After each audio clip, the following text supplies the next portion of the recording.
Di episode sebelumnya kita pun telah melihat bagaimana Xiaoyan yang telah tiba di pohon Bodhisattva dia pun bertarung dengan 5 orang doseng. Akhirnya dengan kerjasama semua orang pun berhasil mengalahkan para doseng penjaga pohon Bodhisattva itu. Semua orang pun sekarang sangat senang dan mereka pun berniat untuk pergi menuju pohon Bodhisattva. Setelah mengalahkan para boneka Banseng tersebut, tiba-tiba pohon yang besar sebelumnya menjadi bergetar. Hal ini membuat Xiaoyan dan yang lain pun sangat terkejut dengan hal ini. Dia tidak mengetahui apa yang sebenarnya terjadi kepada pohon ini, kenapa langitnya tiba-tiba menjadi gelap dan tiba-tiba angin tornado pun muncul membuat semua orang pun tidak melihat apapun. Xiaoyan langsung memeluk Sun Er berpeganglah yang sangat erat dan juga Medusa, King Lion, Dokter Peri Kecil, dan yang lain semuanya berhati-hati bertahanlah sekuat mungkin di tempat ini. Dan tiba-tiba setelah badai tornado yang ditimbulkan oleh pohon tersebut, tiba-tiba cahaya hijau pun muncul dan Xiaoyan pun tidak tahu cahaya apa yang berada di depannya. Sun Er berkata, "Kakak Xiaoyan, lihat di depan kita," dan benar saja tiba-tiba ada sebuah cahaya berwarna hijau terang muncul dan cahaya tersebut menunjukkan jalan ke dalam pohon Bodhisattva. Ini adalah cahaya hijau, apakah ini jalur untuk menuju pohon Bodhisattva? Cerita pun berpindah kepada orang-orang dari Aula Jiwa. Mereka pun berkata tampaknya itu adalah jebakan yang lainnya. Namun dia pun memerintahkan orang-orangnya mengikutinya dari belakang. Klan jiwaku akan pergi dulu untuk memeriksanya untuk kalian. Yang ternyata di sini klan jiwa pun berniat untuk pergi terlebih dahulu karena dia tahu dengan pergi terlebih dahulu kesempatan untuk mendapatkan jantung Bodhisattva tentu saja itu lebih besar. Dia pun melesat dengan para pasukannya. Cerita pun berpindah kepada orang-orang dari klan Pinik. Dia pun mengatakan, "Maafkan aku saudaraku, kami juga akan pergi ke dalam terlebih dahulu, kami pasti akan mendapatkan jantung Bodhisattva tersebut." Dia pun juga melesat dengan para pasukannya untuk menuju ke dalam pohon Bodhisattva. Cerita pun berpindah kepada orang-orang yang terlihat mereka telah kelelahan dan banyak luka akibat pertarungan sebelumnya. Mereka pun mengatakan banyak orang yang sudah mati. Pohon kuno ini sungguh sangat kejam, bahkan Banseng saja bukan tandingannya. Aku tidak ingin pergi lebih jauh lagi, pasti jika kita lebih jauh pergi kita akan menjadi almarhum. Namun beberapa orang mengatakan aku sudah datang sejauh ini tidak akan mungkin menyerah. Setelah sampai di sini cepat maju, aku tidak akan menyerah. Jika kita menyerah di sini kita tidak akan mendapatkan apapun. Cerita pun berpindah kepada Sun Er. Dia pun mengatakan kakak Xiaoyan jalannya telah terbuka dan orang-orang itu akan masuk. Xiaoyan pun mengatakan hidup dan mati, berkah dan bencana harus menjadi keputusan mereka sendiri. Biarkan mereka menentukan dirinya sendiri, kita tidak boleh melarang atau memaksa mereka untuk maju atau berhenti. Kemudian Xiaoyan pun menghadap orang-orang dari klan Gu. Dia pun mengatakan semuanya telan lapil ini kita harus memulihkan kekuatan kita terlebih dahulu sebelum kita meneruskan perjalanan ini. Yun pun mengatakan Xiaoyan, sekte bunga kami juga akan berhenti di sini. Xiaoyan pun mendengar ini dia pun terkejut. Dia pun mengatakan memangnya kenapa? Yun pun mengatakan selama pertarungan barusan sekte kami menerima banyak korban jiwa dan banyak juga yang telah terluka sangat parah. Sebagai ketua sekte saat ini, aku harus menjaga keselamatan mereka. Aku tidak bisa melanjutkan perjalanan ini untuk mendapatkan jantung Bodhisattva. Yun tahu jika dia terus meneruskan perjalanan ini, dia hanya akan menambah korban dari orang-orang sekte bunga. Tentu saja dia sebagai ketua sekte tidak akan melakukan hal itu, ini resikonya sangat besar, dia tidak akan mungkin mengorbankan para pasukan sekte bunga. Xiaoyan pun mengatakan, tapi Yun kau sudah bersusah payah untuk sampai di sini, bukankah akan sangat disayangkan kalau kamu menyerah sekarang? Kamu tidak akan mendapatkan apapun. Tentu apa yang dikatakan Xiaoyan pun memang ada benarnya, namun tentu keselamatan yang lain jauh lebih penting dari apapun. Aku ingin melindungi mereka, dan kalau kami pergi bersama kamu, kami hanya akan menghambat kalian untuk mencapai pohon tersebut. Namun salah satu ketua dari sekte bunga pun berkata, ketua sekte, pergilah dengan Tuan Muda Xiaoyan, tenang saja para murid bersama kami. Namun Yun mengatakan tidak, aku ingin tetap di sini melindungi yang lain, aku sebagai ketua sekte akan melakukan hal itu.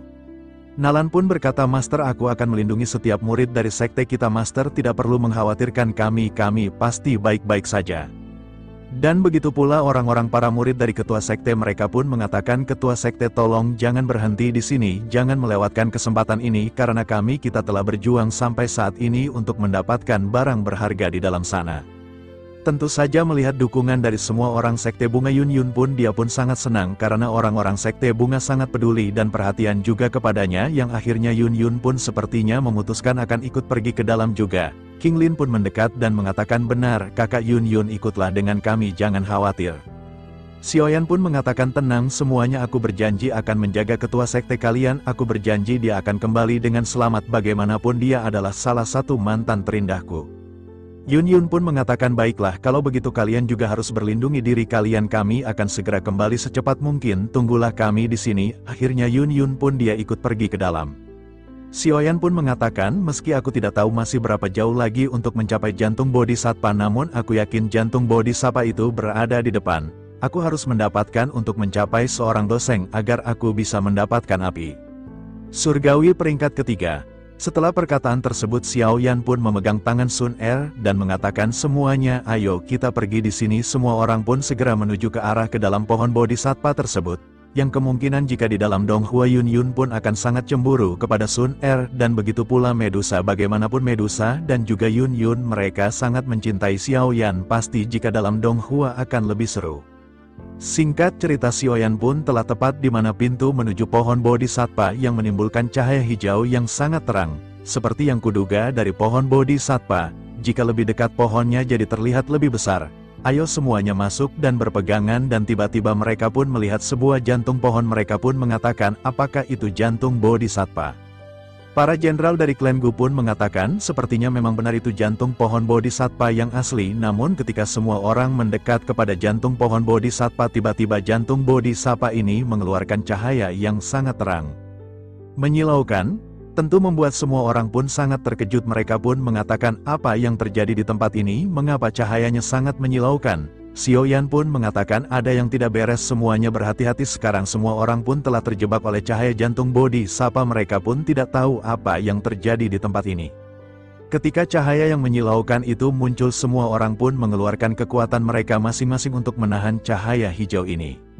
Namun tiba-tiba semua orang pun sangat kaget karena doki mereka menghilang. Medusa pun mengatakan mengapa doki milikku tiba-tiba menghilang dan Xiaoyan pun sangat terkejut. Pohon itu tiba-tiba menyerap semua orang, aku terserap ke dalamnya. Apa yang terjadi sebenarnya? Akhirnya semua orang yang berada di pohon Bodhisattva itu terserap ke dalam, mereka pun tidak tahu apa yang terjadi kepada mereka. Dan tidak lama setelah mereka terserap ke dalam, tiba-tiba Xiaoyan pun berada di ruangan hampa. Xiaoyan pun tidak tahu tempat apa ini, sebenarnya tidak ada apapun di tempat ini dan sekarang Xiaoyan terpisah dengan orang lain, dia hanya seorang diri di tempat ini.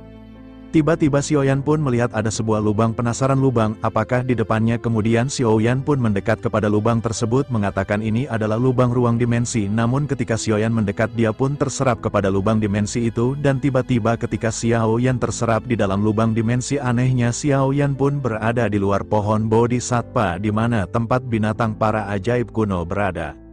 Xiaoyan pun kebingungan, marah kenapa dia tiba-tiba berada kembali di tempat ini di kumpulan hewan-hewan buas. Apa yang sebenarnya terjadi, aku malah kembali ke tempat ini yang akhirnya Xiaoyan akan diserang oleh para binatang buas yang telah siap menghantamnya.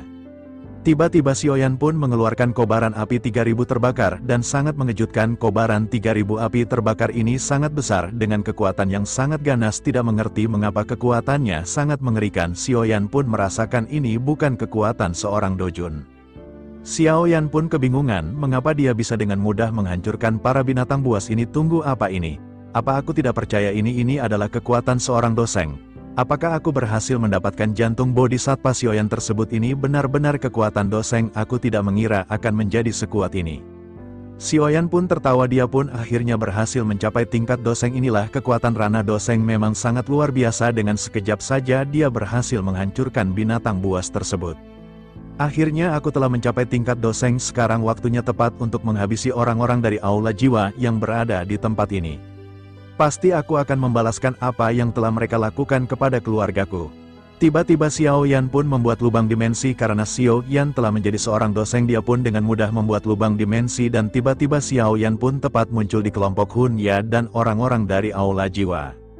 Xiaoyan mengatakan akhirnya aku menemukanmu, aku telah tidak sabar ingin membalaskan dendam kepada orang-orang aula jiwa.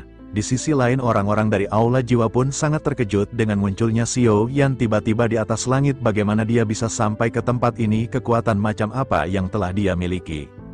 Tiba-tiba Xiaoyan pun langsung menghantam api surgawi 3000 terbakarnya kepada para pasukan aula jiwa dan benar saja dengan kekuatan doseng sekarang Xiaoyan dia pun dengan mudah menghancurkan para pasukan yang berada di belakang Hunyu. Di sini para pasukan Aula Jiwa pun terbakar oleh api surgawi, membuat Hun Yu pun tidak berdaya di hadapan Xiaoyan. Dia pun terkena mental ketika melihat amukan Xiaoyan dengan mudah menghancurkan para pasukannya. Ditambah lagi sekarang aura Xiaoyan bukan seorang dojun lagi, apa-apaan ini adalah kekuatan doseng. Bagaimana bisa dia telah berhasil menjadi seorang doseng di sini? Benar-benar Hun Yu terkena mental ketika melihat Xiaoyan yang telah tiba-tiba menjadi seorang doseng. Tiba-tiba hasil Xiaoyan pun langsung mendekat kepada Hun. Ya dasar bocah epik, aku akan mengajarmu. Kalian telah melukai guruku, menahan ayahku, menghancurkan klan Xiao. Tiba-tiba beberapa tinju mengerikan terbuat dari api surgawi langsung menghantam Hun Yu.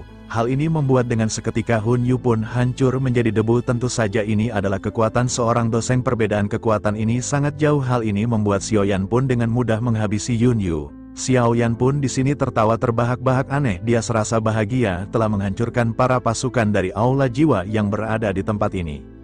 Xiaoyan pun melihat ada beberapa orang dari para pasukan Aula Jiwa lagi. Dia pun mengatakan, Aula Jiwa, rasakan amarahku. Aula Jiwa, klan Jiwa, semuanya kalian semua harus mati di tanganku. Xiaoyan pun benar-benar berada di dalam amarah yang sangat mengerikan. Dia pun ingin menghancurkan setiap orang-orang dari Aula Jiwa. Bahkan di sini Xiaoyan tidak terlihat seperti Xiaoyan yang biasanya dia seperti dirasuki oleh seseorang.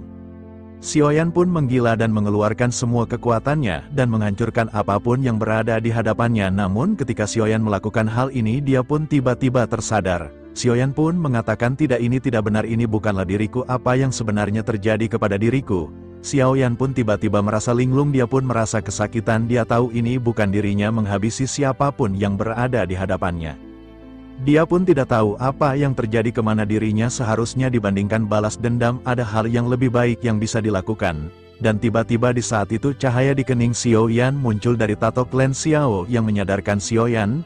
Dan tiba-tiba muncul juga cahaya hijau dari cincin penyimpanannya dan langsung masuk ke dalam matanya. Xiaoyan pun akhirnya berteriak, dan dia pun berhasil tersadarkan ini bukanlah dunia asli, ini adalah sebuah jebakan kekuatan, bukanlah soal membunuh atau balas dendam, melainkan untuk melindungi orang-orang yang sangat penting dalam hidupku. Tiba-tiba ruangan pun menjadi retak yang ternyata ini semua hanyalah sebuah ilusi. Dan setelah Xiaoyan berhasil menghancurkan ilustrasi mengatakan ini hanya sebuah ilusi, untung saja aku berhasil keluar tepat waktu, jika tidak aku mungkin sudah berubah menjadi seperti boneka Banseng sebelumnya. Yang ternyata orang-orang Banseng sebelumnya juga terjebak di dalam dunia ilusi yang sebelumnya Xiao yang rasakan juga. Yang membuat mereka pun walaupun seorang Banseng tidak mampu untuk keluar dari ilusi tersebut. Jika di dalam hatinya sangat buruk dan ingin membalaskan dendam atau memiliki niat jahat. Xiaoyan pun mengatakan, sekarang di mana Sun Er, Medusa, King Lin, dan yang lain. Kemudian ketika Xiaoyan tiba-tiba khawatir mencari mereka, tiba-tiba suara pun bergema. Dia pun mengatakan, hehe, jangan khawatir anak muda, saat ini mereka baik-baik saja. Dan tiba-tiba Xiaoyan yang pun menoleh dan dia pun sangat terkejut. Tiba-tiba ada sebuah manusia pohon yang kemungkinan dia adalah pohon bodhisattva penunggu pohon ini yang sebenarnya. Dia pun bersila sambil mengeluarkan cahaya hijau di semua bagian tubuhnya. Dia pun berkata, setelah ribuan tahun kau salah satunya manusia yang berhasil kabur dari ilusi tersebut. Kau memang sangat hebat, tidak semua orang bisa kabur dari ilusi tersebut, bahkan orang-orang yang lebih kuat darimu. Xiaoyan mengatakan, apa inikah pohon bodhisattva? Kemudian pohon tersebut mengatakan, tidak perlu gugup anak muda, ini adalah dunia spiritualku, tidak akan yang ada yang mengganggu kita sekarang. Xiaoyan pun melihat ke bawah yang ternyata cahaya hijau yang sebelumnya masuk ke dalam matanya itu berasal dari benih bodhisattva. Xiaoyan berkata, apakah kamu yang telah membantuku yang sebelumnya berada di dalam ilusi menggunakan benih ini? Tapi bukankah kamu juga ingin mengubahku menjadi sebuah boneka? Mengapa kamu menolongku? Kemudian pohon tersebut mengatakan, kau salah anak muda, faktanya ilusi itu dan juga pada boneka sebelumnya sudah tidak berada di bawah kendaliku lagi. Ini adalah kisah yang panjang, jadi lihatlah sendiri. Yang ternyata pohon bodhisattva ini akan menceritakan semua kisah tentang apa yang terjadi di masa lalu. Tiba-tiba cahaya emas pun muncul yang membuat Xiaoyan pun sangat silau dan diperlihatkan orang-orang yang sama seperti Xiaoyan ingin mendapatkan jantung bodhisattva. Kemudian pohon tersebut mengatakan, 1000 tahun lalu seorang Dodi mencoba mengekstrak secara paksa sumsum tulang spiritual pohon kuno bodhisattva demi menyembuhkan lukanya. Yang ternyata dahulu ada seorang Dodi ingin mengekstrak pohon bodhisattva ini karena dia telah terluka parah. Meskipun aku jauh lebih kuat dari kondisiku yang sekarang, tapi aku masih bukan tandingannya seorang Dodi. Yang ternyata dahulu ada seorang Dodi yang berniat untuk mengekstrak pohon Bodhisattva ini. Di sini kita mengetahui di cerita masa lalunya, ternyata banyak orang-orang Dodi yang muncul di benua ini. Berarti dahulu seorang Dodi tidak begitu asing karena mungkin dahulu banyak seorang Dodi. Dan pohon tersebut mengatakan Dodi itu memang seorang yang jahat dan memiliki banyak musuh. Salah satu musuhnya mengambil inisiatif untuk mengajakku bekerja sama untuk membunuhnya. Yang terlihat ada seorang wanita yang langsung menyerang seorang Dodi yang jahat ini dan langsung menghancurkan tubuhnya, dan wanita ini telah bekerja sama dengan pohon Bodhisattva. Namun pada saat itu aku tidak bisa membayangkannya bahwa Dodi itu sangat keras kepala. Karena dia telah terluka parah, akhirnya dia pun meledakkan dirinya sendiri untuk menghancurkan aku. Dan ledakan yang sangat mengerikan pun tidak terhindarkan, dan akibat ledakan tersebut membuat pohon Bodhisattva ini hancur. Meskipun aku berhasil selamat, tapi emosi negatif seperti kebencian, dendam orang-orang itu sebelumnya mati pada akhirnya merasuki tubuhku. Akibat seorang Dodi itu yang sangat jahat meledakkan dirinya, akhirnya kebencian-kebencian itu pun masuk kepada pohon Bodhisattva ini. Dia pun mengatakan selama 1000 tahun terakhir banyak orang-orang yang datang kemari mencari kesempatan untuk mendapatkan jantung Bodhisattva, tapi mereka malah terkikis dan berubah menjadi boneka karena kesadaran Dodi yang tersisa saat itu yang telah masuk ke dalam tubuhku. Yang ternyata imajinasi-imajinasi sebelumnya itu berasal dari hawa jahat seorang Dodi yang meledakkan tubuhnya sendiri di masa lalu. Dia pun mengatakan, aku tidak bisa melakukan apapun dalam hal ini. Mendengar hal ini tentu saja Xiaoyan pun sangat kaget karena teman-temannya sekarang masih di dalam dunia ilusi tersebut. Kemudian pohon Bodhisattva pun mengatakan, karena kau membawa benih Bodhisattva dan mampu mempertahankan kejenihan pikiran, aku pun mengirim sedikit kekuatan untuk membantumu. Aku sudah mencapai batasku. Kalau ini berlanjut, bukan hanya semua orang yang ada di sini berubah menjadi boneka yang dimanipulasi oleh emosi negatif seorang Dodi yang sebelumnya mati di tempat ini. Bahkan kesadaranku yang tersisa juga akan ikut terlahap, dan terlihat ada sebuah pohon yang diselimuti oleh cahaya gelap yang sepertinya ini adalah energi negatif dari Dodi sebelumnya. Xiaoyan pun mengatakan, apa yang harus aku lakukan sekarang? Kemudian pohon Bodhisattva pun mengatakan, kalau kita bisa menyingkirkan emosi negatif dari Dodi itu, maka kita bisa menyelamatkan teman-temanmu. Katakan padaku apa yang harus aku lakukan. Kemudian pohon Bodhisattva pun berkata, bagus, mungkin kamu adalah orangnya, kau bisa melakukannya. Merangkul api aneh yang berada di lenganmu dan menembus ilusi. Mungkin kaulah orang yang kutunggu selama 10.000 tahun ini. Kemudian pohon Bodhisattva pun langsung memberikan Xiaoyan beberapa benih dari Bodhisattva.